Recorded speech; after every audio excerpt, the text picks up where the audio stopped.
Welcome back everyone.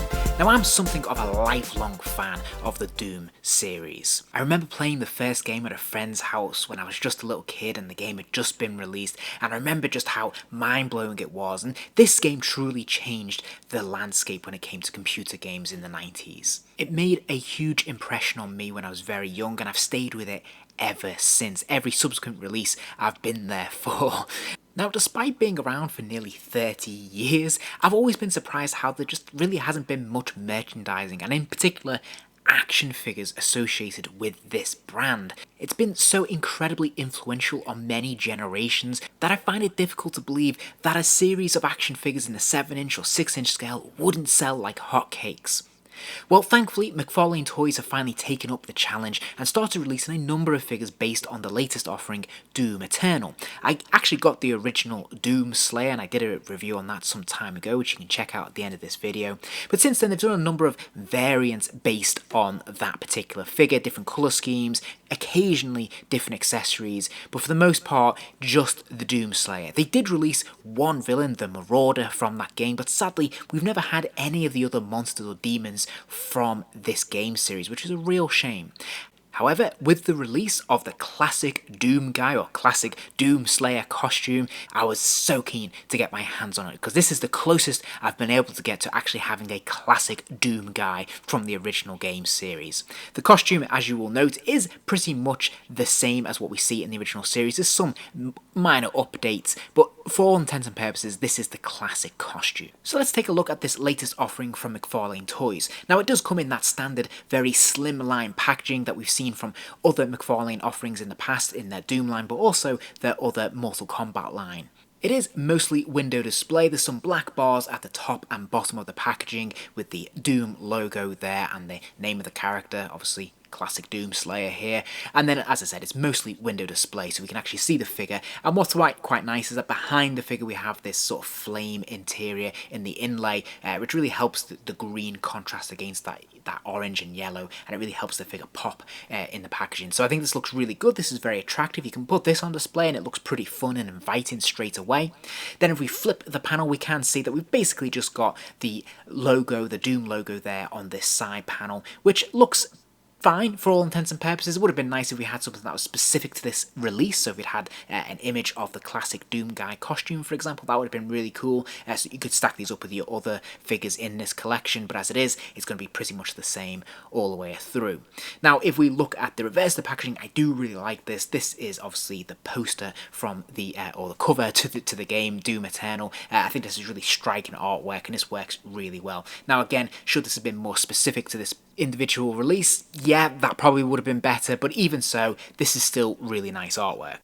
Now clearly this is a variant of the Doom Slayer mold they already have, but it is actually significantly different, and it's not just the paint apps that are different on this figure. For a start, the head sculpt is brand new, and I really like what they've done with this. I like that it has that classic look, that classic helmet design, but it's updated and it has a lot of detail and loads of fantastic paint apps to make this look realistic and lived in. Now, the paint they've used, the silver paint, is actually quite shiny and reflective, which is really good, but as you can see, there's a little bit of a wash running through this to show a little bit of rust. There's quite a lot of dents and scratches in this helmet as well, which is really cool, so it looks like you've seen a bit of action. So it looks detailed, it looks authentic and realistic, whilst at the same time remaining true to its original design. Now, this torso, chest piece and shoulder pads is also completely different to what we got on that initial Doom Slayer release. So this is all pretty much brand new, and of course the colouring also reflects that. So what we have here is that sort of classic look, that classic design, and I think this works tremendously well. I love the brighter green that we see here, and I also like that there's a yellow wash running through it as well, just to really emphasise that. So again, a lot of detail and texture in this costume, which I think is really, really good.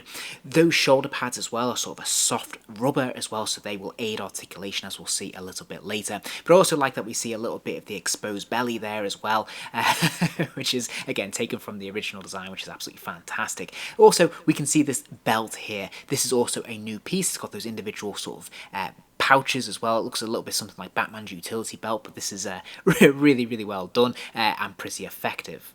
Now his upper arms and his hands are exactly the same as on the original release, and frustratingly they're stuck in that trigger post. Both hands have trigger hands, which is unfortunate. A closed fist would have been really cool on one of these hands, but unfortunately that clearly wasn't meant to be. Now the lower forearm is different though, because of course in the original release they had these big heavy thick gauntlets. This time of course he just has a bare strap there on one arm and the other one's completely bare. So this is very cool, this is very different and distinct, and offers something new. He still has that arm blade. This came with the original Doom Slayer release, of course. This does feature in the game because this is a variant skin in Doom Eternal. And of course he does still have that weapon. Now for me this is a little bit of a turn off. I'd rather not have this and have a different accessory instead. Perhaps a minigun or something like that would have been very cool. But just something a little bit different because what I'm going for with this figure, what I really want from this figure I suppose, is that classic feel from the original game. And this takes me out of that a little bit. Now I think this is removable. It certainly was on the original release. I haven't tried with this one, but as I said, I found it a little bit distracting. The legs and boots are again brand new pieces, although they're very chunky and thick like the original Doom Slayer design. They have been tweaked because that original release had those big, thick, spiky, heavy, sort of metal looking boots, whereas these obviously resemble much more the leather that we would associate with the original game. So this is actually brand new pieces. This actually looks very, very different to the first Doom Slayer from McFarlane Toys. So, in terms of articulation, he does have a sort of ball joint in the head. I've got to be honest, I'm not entirely sure what's going on with this joint. It's not very, very effective. It feels very resistant, and I don't feel like I can really properly pose it. There's a lot of springy resistance to it. It just feels a little bit funky. So I'm not a huge fan of this joint, I've got to be honest. Now, he does actually have articulation in this shoulder cannon. As you can see, it's got a ball joint there, so you can lift that up and down. It also swivels at the back, so it'll move left and right a little bit as well. And of course there's also a hinge there that allows that to arc forwards and backwards. He has ball joints in the shoulders, and thankfully those shoulder pads are very thin rubber, so there's no hindrance to this articulation, so he can lift his arms all the way up and out to a really good healthy distance here. Of course that will spin around, and you'll notice there is a single joint at the elbow that allows that lower forearm to bend to roughly 90 degrees. Now there's a standard pin swivel at the wrist there, so of course that hand will rotate all the way around, and it will hinge forwards and backwards, although it tends to really only want to go forwards and not so much backwards. And when you do spread it out like this, you can see there's a big ugly joint in the middle of the palm, which doesn't look great. Now, there are 2 points of articulation in the waist and in the upper torso. As you can see, there's 2 ball joints here that will allow him to move from side to side, lean left and right, and of course, bend forwards and backwards. And there's a really good range of motion here, much better than the original release. Now, there are ball joints in the hips, so the legs will kick out to the side, they'll kick forwards a little bit and a little bit backwards, and then there is a single joint at the knee as well, allowing that lower leg to kick back to about 90 degrees again. There is a swivel at the top of the boot cut there as well, so you can move that leg from side to side, and of course there is a hinge, a very small hinge for the foot to arc forwards and backwards. Sadly, he's pretty light on accessories. He does come with this super chain shotgun, the same accessory that came with the original Doom Slayer release. It's a very nicely sculpted piece of equipment. It's well painted, it's got lots of different colours, a nice silver metallic paint there and the metallic gold. So this is a nice piece, but it does feel like we've had this before, and I'd much rather have had a new piece in there, a new weapon, because obviously he has a huge arsenal of weapons across any of the games, and it would have been nice to have something different here to justify the double dip for those who have already bought previous versions of this figure. In terms of being able to hold it, he can hold it in either hand because they both have trigger fingers. It's a nice, snug, tight grip as well, and yes, he can get his trigger finger onto the trigger. So this looks really good, to be fair. And then finally, a very quick comparison against the original Doom Slayer release, just so you can see all the nuances and all those key differences between these two figures. So although the base mold is essentially the same figure, obviously this is completely redressed with all new, brand new parts. Pretty much every part of this figure has been replaced or retrofitted, and it's very distinctly different, more so than any of the other variants that we've seen in this line so far. So I would say this is a legitimate variant. For me, I actually do really like this version of the figure because it reminds me very much of the original classic Doom guy look, which of course is exactly what they're going for. It's what it's meant to be, and I think it's a pretty nice figure all in all anyway. So in terms of final thoughts, I'm going to give it 3 stars, which may be surprising because I do like this figure. I'm actually very impressed with it. I think it's much better than the previous release for me personally. Part of that is because of my great affection for the original costume. I think it's brighter, it's more colourful. It definitely tickles the old nostalgia.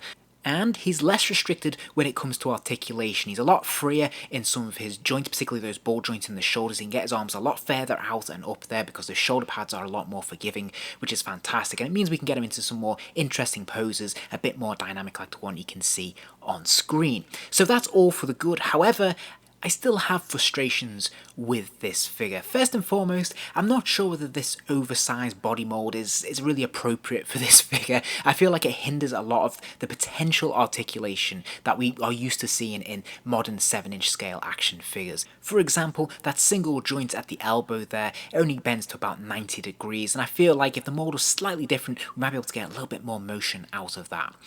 Likewise, the articulation in the head is really disappointing. I don't ever feel really secure that I'm able to position it in the position I want it to be in. I feel like there's an awful lot of resistance there and it just feels very strange. I can't quite put my finger on it and I'm not doing a very good job of articulating what the issue is. But trust me, it feels weird. It just feels a little bit odd and it doesn't feel like you're really moving it on a ball. It just kind of feels like you're bending it into position. It's a bit strange. And then my final grievance, I suppose, would be the accessories. It would be nice if we had some different accessories, especially for a character that's so closely associated with so many different weapons. It would have been really cool for those who are double dipping and rebuying this character over and over to have a complete arsenal of weapons by this point. So that would have been really appreciated rather than just having the super shotgun every single time. So, by no means is this a bad figure. In fact, it's probably my favourite in the line so far. I just wish they'd do something a little bit extra. If you enjoyed this video, please do give it a like and remember to subscribe as there'll be plenty more videos soon.